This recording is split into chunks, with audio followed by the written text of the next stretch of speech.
Bab 605, Daniel memimpin sekelompok besar orang untuk menemukan Devina di kediamannya.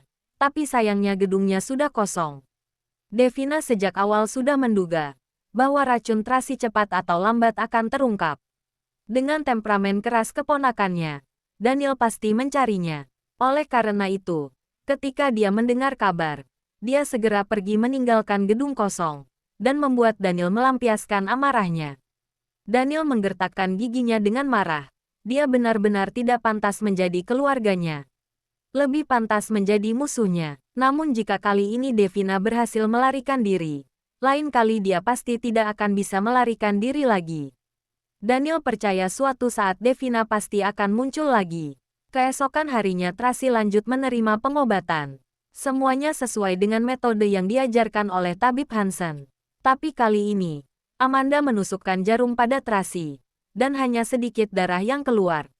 Namun, semua orang selalu percaya, selama ada darah kotor yang keluar, pasti akan efektif. Mungkin karena sebelumnya sudah banyak darah kotor yang keluar, dan sekarang normal jika hanya sedikit yang keluar. Jika bisa bersabar suatu hari nanti pasti akan sembuh. Tracy terus menerima pengobatan dengan pemikiran seperti ini. Hari demi hari berlalu, dan tidak terasa pengobatan telah dilakukan selama sebulan. Sekarang hampir tidak ada lagi darah kotor, dan racun di tubuhnya juga sudah tidak menyerang lagi. Daniel sangat senang, mengira Tracy telah pulih. Pagi ini, Daniel membawa Tracy keluar dari rumah sakit dan memberitahu kabar baik. Hari ini kakek juga keluar dari rumah sakit. Apakah Tuan Besar sudah sembuh? Baguslah. Tracy sangat gembira. Kakinya tidak sekuat dulu lagi. Tapi kondisi tubuhnya sudah meningkat pesat, dan hanya perlu dirawat dengan baik saja.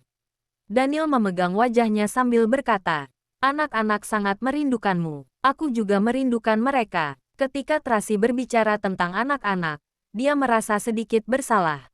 Karena selama masa pengobatan dia tidak pulang sama sekali. Tidak ingin anak-anak melihat penampilannya yang lemah. Tapi untungnya semuanya telah berlalu. Dan malam ini bisa bertemu dengan anak-anak lagi. Ayo, Daniel menggandeng tangannya dan hendak membawanya keluar dari rumah sakit. Aku ingin menemui Tabib Hansen dulu. Tracy merasa sangat bersalah. Jika bukan karena dirinya, Tabib Hansen tidak akan menderita seperti ini. Oke, aku temani. Daniel merangkul bahunya. Datang ke kamar Tabib Hansen bersama-sama. Amanda, Dixon, dan Bibi Juni semuanya ada di sini. Amanda dan Dixon sedikit gugup saat melihat Daniel. Tracy memintanya untuk menunggu di luar. Lalu dia masuk seorang diri. Nona, Bibi Juni mendekat untuk memapah Tracy. Aku juga sudah berkemas. Hari ini keluar rumah sakit sama-sama. Bibi Juni, apa pinggangmu baik-baik saja? Terakhir kali demi menyelamatkannya, Bibi Juni ditendang oleh seorang pria, berpakaian hitam dan melukai pinggangnya. Dia juga dirawat di rumah sakit beberapa waktu ini. Tidak apa-apa. Sudah sembuh total. Bibi Juni meregangkan pinggangnya. Belakangan ini aku sudah minum obat tradisional setiap hari, yang disiapkan oleh Tabib Hansen sebelumnya dan tubuhku terasa jauh lebih baik. Baguslah. Tracy mengangguk lega, lalu menoleh pada Amanda dan Dixon. Kalian berdua ikutlah denganku. Tinggallah di rumahku. Dan kalian bisa mengunjungi Tabib Hansen setiap hari. Tidak. Kami harus menjaga guru. Dixon sangat tegas. Aku juga. Aku di sini menjaga guru. Amanda suka tersenyum dan selalu terlihat manis. Kak Tracy jangan mengkhawatirkan kami. Pulanglah dengan tenang. Setelah guru sadar kami akan mengunjungimu. Oke. Tracy tahu bahwa mereka memiliki hubungan yang dekat dengan Tabib Hansen. Jadi dia tidak memaksanya. Aku akan sering mengunjungi Tabib Hansen. Jika kalian ada apa-apa bisa telepon aku kapan saja. Iya. Mengerti. Amanda dan Dixon mengangguk. Kalau begitu aku pergi dulu. Tracy memeluk Amanda dan membawa Bibi Juni pergi. Dixon tiba-tiba berteriak. Kak Tracy. Ya. Tracy kembali menatap Dixon. Takut ada kekeliruan. Jika ada serangan racun lagi, ingatlah untuk kembali pada kami. Desak murid kecil itu. Tracy tertegun sejenak, lalu tersenyum dan mengangguk. Oke. Bab 606. Setelah meninggalkan rumah sakit, Tracy masih sedikit gelisah. Perkataan terakhir yang dikatakan oleh Dixon berulang kali menggema di benaknya. Dia selalu merasa bahwa racun di tubuhnya belum dikeluarkan sepenuhnya. Namun, jika racun itu benar-benar belum dikeluarkan sepenuhnya, sekarang ia juga tidak punya cara lain. Tabib Hansen belum sadarkan diri. Amanda dan Dixon hanya tahu bagaimana mengulangi metode pengobatan sebelumnya. Memikirkan apa yang dikatakan Tabib Hansen saat itu, yaitu harus melakukan pengobatan secara perlahan dan memakan waktu. Mungkin berendam dalam ramuan obat dan akupuntur, hanyalah pengobatan awal.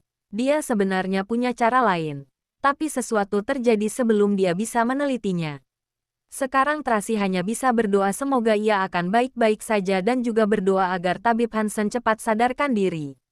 Dengan demikian, dia bisa lanjut menerima pengobatan. Kenapa? Daniel merasa bahwa Tracy sedang memikirkan sesuatu, lalu memeluknya dengan hangat. Mengkhawatirkan Tabib Hansen, aku sudah meminta ahli bedah terbaik untuk mengobatinya. Lily juga bilang dia sudah tua, fungsi anggota tubuh menua, jadi pemulihannya lebih lambat. Tapi cepat atau lambat pasti akan sembuh. Ya, Tracy mengangguk tanpa sadar. Jangan berpikir sembarangan. Daniel mencubit pipinya. Kamu harus menenangkan suasana hatimu dan kembali seperti sebelumnya. Menjadi pengantin wanita yang cantik. Hanya tersisa 7 hari lagi. Jika tidak mempersiapkannya dengan baik, kamu akan terlihat jelek saat memakai gaun pengantin. Hah, Tracy tercengang. 7 hari apa? Pernikahan. Daniel berkata dengan santai. Aku sudah mengumumkan. Yaitu tanggal 9 bulan ini. Apa? Tracy terkejut. Kapan kamu mengumumkannya? Kenapa aku tidak tahu? 3 hari yang lalu. Daniel mengeluarkan undangan berwarna emas dan menyerahkan kepadanya. Semua undangan sudah dikirim. Tracy tercengang. Dan setelah beberapa saat baru bereaksi.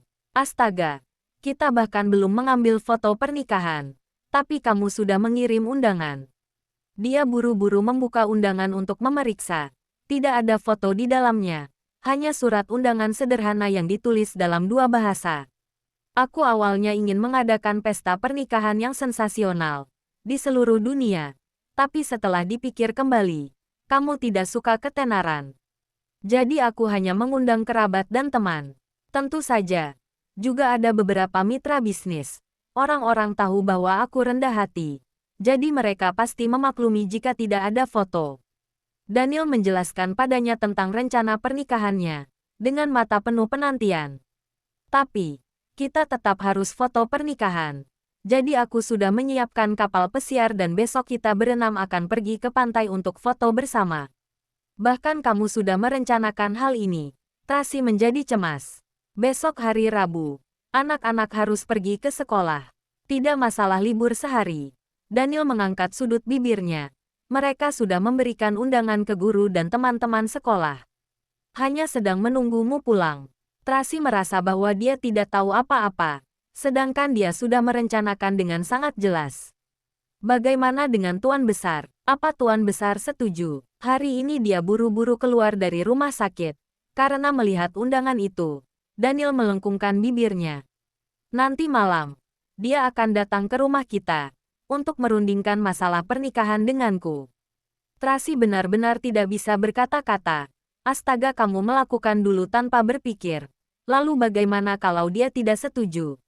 Tidak ada yang bisa mengubah keputusanku. Daniel sangat tegas.